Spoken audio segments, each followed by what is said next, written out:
what is the best stock control method? Actually, there are many tools that have been used in order to control inventory. Controlling inventory or having the best method of the control system means you are not stock out and you are not overstock. These two scenarios are critical and will give a negative impact to our operation, particularly to the financial side of the corporation. Commonly used in stock control method is the ABC classification, economic ordering quantity, and the demand forecast.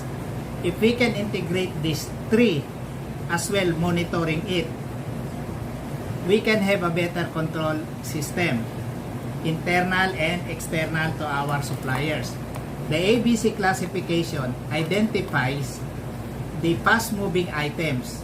So, Class A materials or Class A products should be properly, diligently monitored its consumption and replenishment in order to avoid stock out. If it is raw materials or whether finished products, it has the same impact. Raw materials to be used by the production people. Stock out may mean shutdown. Overstock, we're having the capital tied up. Still a negative impact to the financial aspect of the operations. Next method is the economic ordering quantity. What is the reorder level? What is the reorder quantity? And when should we order? That is the concept of economic ordering quantity. I am giving you the simple concept, and we will go to the details why we are out of stock and most of the times we are overstocked. Demand forecast is being applied by the planning department as well as the marketing people. The demand forecast works well because the demand forecast is a data for last year usage or last year sales. If it is finished product, historical sales. If it is raw materials, historical usage. So the historical usage for 1 year, the best is 2 years, 24 months. The historical usage for 2 years will give us a solid data or basis how much to purchase without stock outs and without overstock. So, monitor the fast-moving items as well as actual count to the balance on hand stored in the warehouse and checking each item. As well, we're going back to accuracy. Class A item is fast-moving and critical. Class B, we may say medium-moving. Class C is slow-moving. So, our focus, it's just like the 80-20 rule. 80% of our focus with regards to control should be placed on classification A items or class A materials. And then second is classification B, and last is to the classification C. So we cannot disintegrate our focus, but rather the 80-20 rule is applied. 80% of the control system should be focused on classification items. These A items are fast moving and critical. Now we have the medium and slow moving. It comes next. As well, the storage should be checked. As well, the quantity should be monitored and should be inspected physically if possible. The economic ordering quantity will tell us how many to purchase, what is the reorder level, and what is the reordering quantity. As well, the lead time we have to consider. The demand forecast works well, especially if it is based on 2 years history. Historical usage for raw materials is based on last year usage. So if we have 2 years data, today is year 2021. So last year usage is 2020 and 2019. Under normal condition without the pandemic, how many were consumed, how many were sold during 2019, 2020? If we can get those data accurately, we can analyze how many shall we purchase now based on 2 years historical usage under normal condition without the pandemic, because the pandemic has affected all businesses around the world. Another tools is using the JIT or the just-in-time system. This is being applied globally, not only in Japan. This was introduced by the Toyota production system. This has been a part of our discussion on Kaizen and just-in-time. Just-in-time, in Japan, they do not have warehouses because the exact quantity of materials to be consumed by the production is being delivered daily by the supplier prior to the production operation. The production starts at 8 a.m. and ends at 5 p.m. So before 8 a.m., before the production starts, the supplier will deliver the materials before 8 a.m. Maybe 7 a.m., maybe 7, the supplier can deliver. Just in time is 80% focus on good and credible suppliers. Suppliers should be reliable. Suppliers should be honest in order to practice the just in time. Actually, right now we are using the just in case. Just in case we are not sure, we have buffer stock.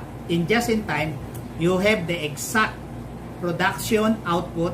Therefore, you should have the exact quantity of raw materials that you will be consumed. So they don't have the warehouse for raw materials as well for finished products. Once the finished products is over at 5 p.m., those items should be brought to the dealer on the same day. They have negotiated with the dealer.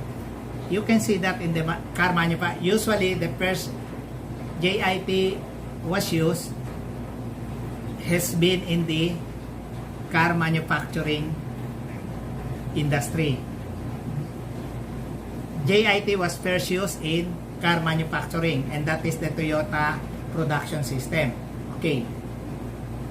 Listen to this and I will tell you why we have overstock. Who should be? I don't blame anybody. For out of stock, take note. What is the contribution of our supplier to have a stock out scenario? Okay. Sometimes we are correct with our lead time. We are correct with the reordering quantity. We are accurate on our quantity to be put on stock. But the supplier is not reliable. If the supplier is delayed, we have depleted already our balance on hand if the supplier is not reliable. So being out of stock, I think going back to 80-20 rule, supplier plays a vital role in inventory management and stock control system. The JIT is based on good, reliable suppliers. JIT is made possible by reliable suppliers. If you don't have the reliable suppliers, you cannot have just in time. You will go back to just in case. Why we have out of stocks internally? Why we have the scenario of having stock outs? First check. Is your ABC analysis working? If it is okay, good. If it is not, correct it. Is your economic ordering quantity works for both suppliers and buyers? If it is okay, check your demand forecast. Well, we don't exactly make 100% accurate demand forecast. but at least we can minimize inaccuracy and we have the solid data for quantity to be ordered. If these control systems are working, now why don't we focus on our suppliers? As mentioned before by other researchers, not me, I just want to give an insight.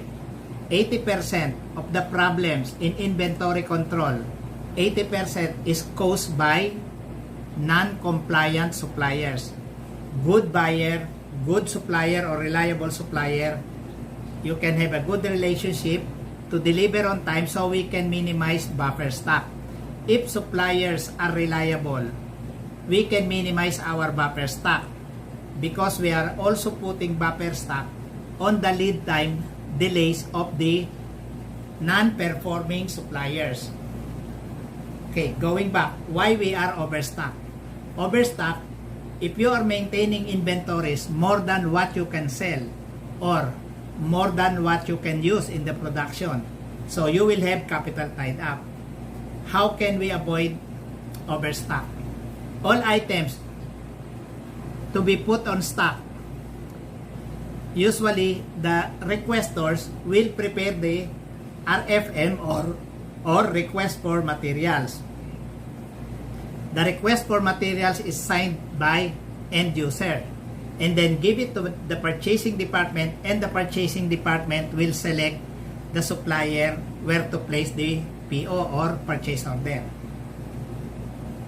The best thing to do, all items to be put on stock should be controlled. If this item should be put on stock, what quantity should be held on stock? Quantity as well the functions. Okay. Usually in requisition slip, we put the specification. The end user indicate the specification. In order to minimize the possibility of overstock, the requisition should have function. Function, not specification. Take note, number one. In order to avoid overstock, number one, the end user, the requestor, should not give the specification. They should give to the purchasing the description or general description and function in order for the purchasing people to look for suppliers or materials with the same function. And then let's go to specification. Function, description, not specification. If they will put the function, there will be a wide range of competition and there will be a wide range of substitutability. So, focus on function, not specification. Let the buyer do their job. End user, put the function, not specification.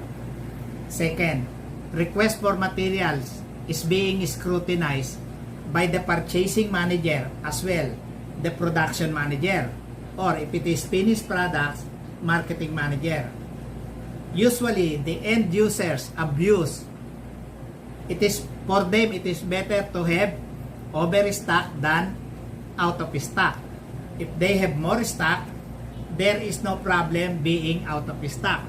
But the problem on the financial aspect, we have capital tied up, money invested in non-moving inventory until it becomes scrap. So, to avoid overstock, control the end user. To avoid out of stock, make sure and improve the performance of your supplier. Certify them. As long as the control method is working, such as ABC, classification, economic ordering quantity, and the demand forecast. If all of these things are working, you have to focus on two person involved in this problem, the end user and the supplier. If supplier can deliver on time, there is no need to have buffer stocks. I think I have given you the glimpse and details of whom to control. If you have good control methods, we are now controlling the personalities, the people ordering the materials, and the suppliers replenishing our requirements. Thank you very much for this short glimpse of my practice. This is our best practices abroad. I just want to share with you. I think we are using the SAP method, and I will indicate here a sample form for you to review. Thank you very much, and see you and subscribe.